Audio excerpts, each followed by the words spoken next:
నమస్తే అండి. నా పేరు సురేష్. పోతుమరు గ్రామం మాది. మాది పేరించెరలో మా తాతల నాటి పొలం ఒకటి ఉందండి. 16 సెంటు పొలం.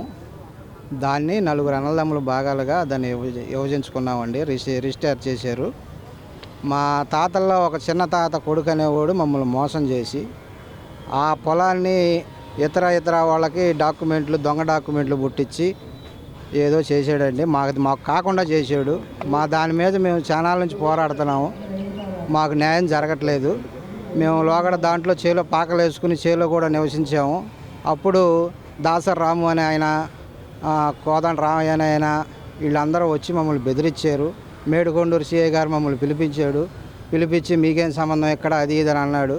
ఇది మా తాతగారికి రిజిస్ట్రేషన్ అయిన డాక్యుమెంటు నకళ్ళు ఇవి. యేసోబు అని ఆయన మా తాత దీంట్లో ఏంటి వీళ్ళ అని చూపించి మేము సిఐ గారికి